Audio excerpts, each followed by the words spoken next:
Mga kababayan, Assalamualaikum warahmatullahi wabarakatuh.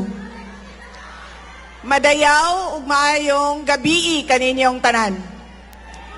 Magandang gabi sa inyong lahat. Una na sa lahat, ialay natin ang pasasalamat sa Diyos para sa araw na ito. Pangalawang pagpapasalamat ay sa inyong lahat na nasa ilalim ng ulan, gutom, walang ayuda,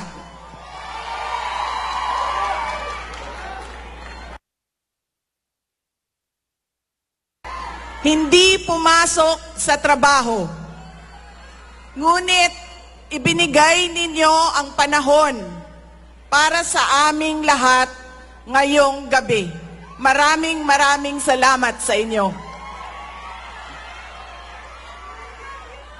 Ang susunod na pagpapasalamat ay sa PDP dahil binigyan nila ako ng pagkakataon sa rally nila ngayon. Maraming salamat sa inyo. Ang sunod na pagpapasalamat ay mula kay Pangulong Rodrigo Duterte. Sa inyong pagmamahal, sa inyong patuloy na suporta at pagdarasal na siya ay maibalik dito sa ating bayan. Maraming salamat. Ang susunod na pagpapasalamat ay mula sa akin, sa patuloy ninyo na suporta sa akin at sa aking mga kasamahan sa opisina ng Pangalawang Pangulo. Maraming salamat. At ang huling pagpapasalamat ay mula sa akin. Dako kaayo ang amuang utang nga kabubuton kaninyong tanan sa oportunidad na ginahatag ninyo kanamo nga makaserbisyo sa atuang nasod. Daghan salamat. Ang pwesto na kinatatayuan ko ay hindi para sa akin. Ito ay para sa Pangulong Rodrigo Duterte. Pero tinawag ako ng tadhana dahil kinidnap ang tatay nating lahat.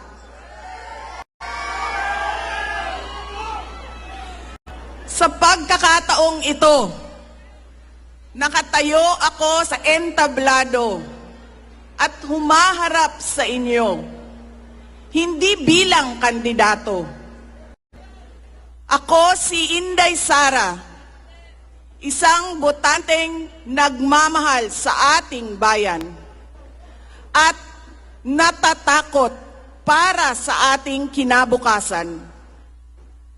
Mga kaigsuunan ko, iniibig ko ang Pilipinas. Iniibig ko kayong mga Pilipino.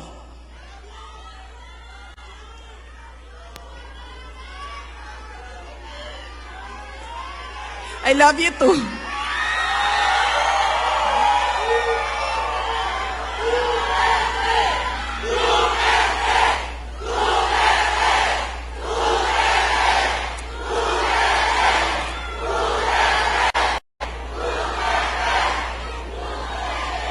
This election will decide the future of our country.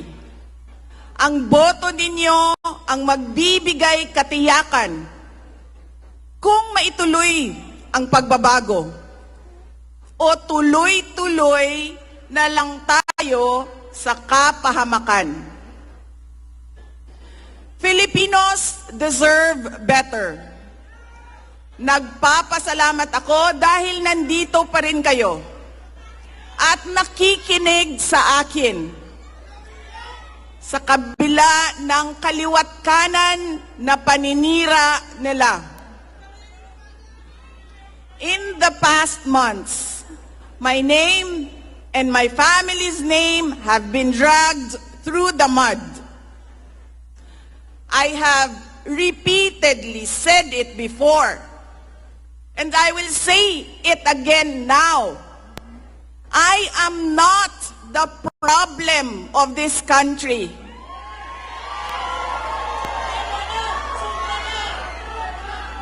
Hindi ako ang problema ng Pilipinas.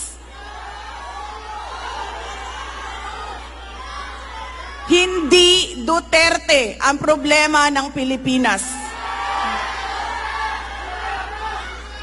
Sino nga ba ang tunay na makikinabang kung tuluyan ng burahin sa mundo ang pamilyang Duterte? Hindi ang mga Pilipino. Lalo nang hindi makikinabang ang mga biktima sa krimen, mga walang trabaho, mga naghihirap, o maging ang mga nagugutom. What we are witnessing is a systematic demolition job against political opponents that once dared to put the country first, even if it meant going against the most powerful interests in our homeland. Sa kasamaang palad, iniluklok natin ang isang leader na walang kakayahang maintindihan ang tunay na kalagayan ng mga Pilipino. At higit sa lahat, hindi kayang magdesisyon para sa kapakanan ng sambayanan. Pinagbabayaran natin ngayon ang pagpili ng maling leader.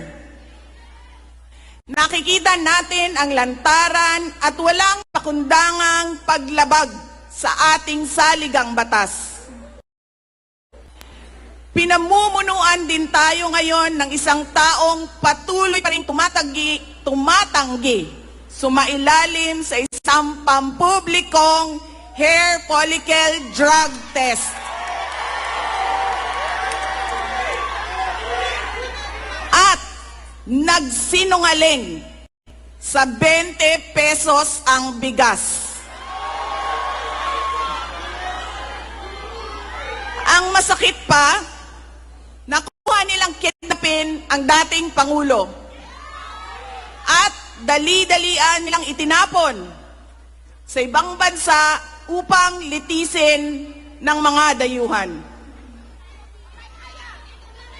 Ngunit, higit pa sa mga kabiguang ito ay isang mas malalim na pambabastos at panghiinsulto sa ating mga Pilipino. Iniinsulto nila tayo sa paggamit ng ayuda upang bilhin ang boto ng mga tao. Ang ayuda ay hindi naman likas na masama. Sa katunayan, marami ang natulungan ito noong panahon ng pandemya. Ngunit, kapag ginamit ito para manipulahin kayo, at pagsamantalahan ang inyong kahirapan upang manatili sila sa kapangyarihan, nagiging sandata ito ng pang-aabuso.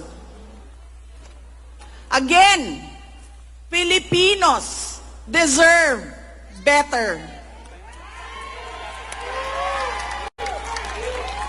We must return to long-term, concrete programs, not short-term dole-outs that are being abused by those in power. Ang kailangan ng Pilipino ay isang mabisang food security program. Isang programa na tutugon sa problemang pinakamalapit sa bituka, ang gutom. Ang kailangan ng Pilipino ay isang modernong hybrid education system na nakasandal sa pagtuturo pagtuturo ng disiplina at pagmamahal sa bayan. Ang kailangan ng Pilipino ay isang tunay na universal healthcare system na tutugon araw-araw sa lahat ng health centers at hospitals at hindi lamang sa mga supporters ng politiko. Ang kailangan ng Pilipino ay matibay na infrastruktura. Let us build into the future. Ang kailangan ng Pilipino ay oportunidad sa hanap buhay at trabaho dito sa loob ng ating bayan. Masakit sa kalooban nating lahat ang kalagayan ng maraming nating OFWs na malayo sa kanilang mga mahal sa buhay. At higit sa lahat, ang kailangan ng Pilipino ay peace and order. Kailangan nating ganap na puksain ang kriminalidad, illegal na droga, terorismo, at insurgency sa pamamagitan ng makatotohanang non-partisan Philippine National Police na suportado ng ating sandatahang lakas. Kinahanglan undangon nato ang batasan sa pagpili sa mga kandidato nga gikan sa political dynasty. Kining mga sikat nga apelido nga magsayaw-sayaw ra og magkanta sa atubangan. Igo ra magpakatok, undangon ang mga party list na gipanag-iya sa mga dato. Undangon ang mali na pagpili sa atong mga opisyales. Undangon ang budol o pagpamakak. Kailangan natin mag-vote straight sa mga taong magtutuloy ng nasimulan ni Pangulong Duterte. Idiretso natin ang boto. Number 38, Rodante Marcoleta. Number 10, Jimmy Bondoc.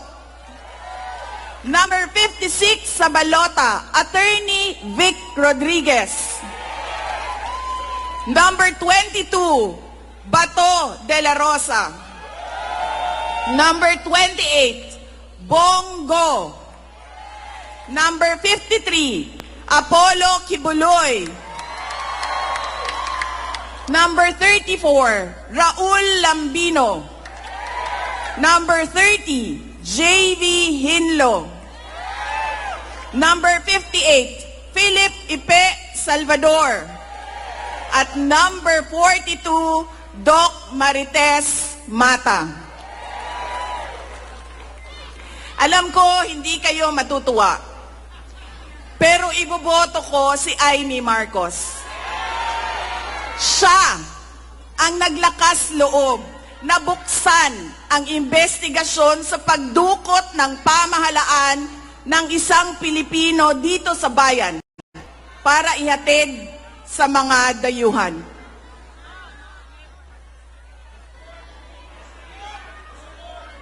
Iboboto ko rin si Camille Villar dahil sa kanyang karanasan bilang mambabatas sa House of Representatives na makakatulong sa isang tunay na pagbabago sa Senado. Hindi ako mapapagod na sabihin ito. We Filipinos deserve better. Tunay na kapayapaan at kaunlaran na hindi lamang para sa iilang politiko at mayayaman. Kaya sa May 12, kailangan natin maging mapagmatyag. May mga ulat at bulong-bulungan na may mga kumikilos na sa iba't ibang parte ng ating bansa. Mga babala na maaaring nagsisimula na ang malawakang dayaan sa halalan na ang alyansa. Ang binuong alyansa ay isang mapanganib na pagsasanib puwersa ng isang administrasyong walang kakayahan, mga elitistang liberal, at mga tinaguriang makabayan na ang tunay na hangarin ay manatiling mahirap ang taong bayan. Isang alyansa na handang ibalik tayo sa kadiliman ng narco-politics, sa bangungot ng Typhoon Yolanda, kung saan ang mga Pilipino ay iniwan sa ulan, sa gutom, at sa kawalang malasakit.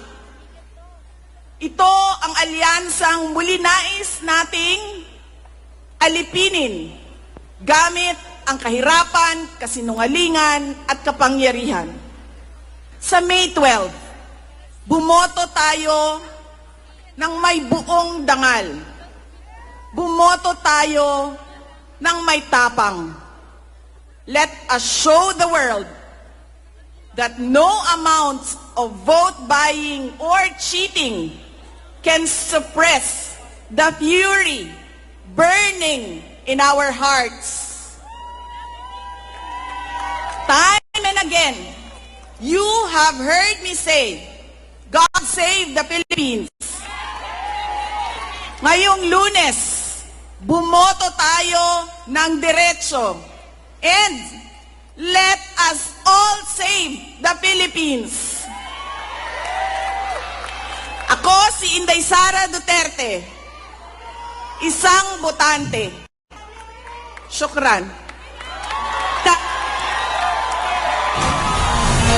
Itataas na po.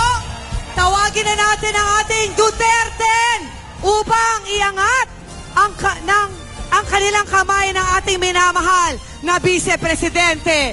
Numero 10, Jimmy Bondoc. Numero 22, Bato de la Rosa. Número 28, Senator Bongo. Número 30, J.V. Hilo. Número 34, Raúl Lambino. Número 38, Rodante Marcoleta. Número 53, Pastor Apollo Kibuloy. Número 56, Attorney Vic Rodriguez. Número 58, 58, nag-isang Philip Salvador. At número 42, Doc Richard Mata. Kasama ang ating PDP Laban Duterte! SRB Senator Robin Padilla. PDP Laban Street, PDP Laban Street. Duterte. Duterte! Duterte! Duterte. Duterte. Nakikiusap po ako, i-on po natin ang mga flashlight natin dahil kakantahin natin ngayon ang Pilipinas, Duterte pa rin. Kinuloy sa Senado. I-on natin para makita ng buong Pilipinas kung gaano tayo kadami dito sa Liwasang Bonifacio. Kasama ang KOJC Choir, kakantahin na natin ang Pilipinas, Duterte pa rin.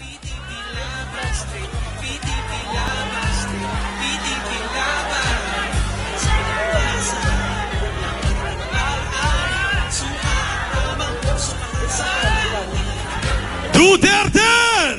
Duterte! Duterte! Duterte!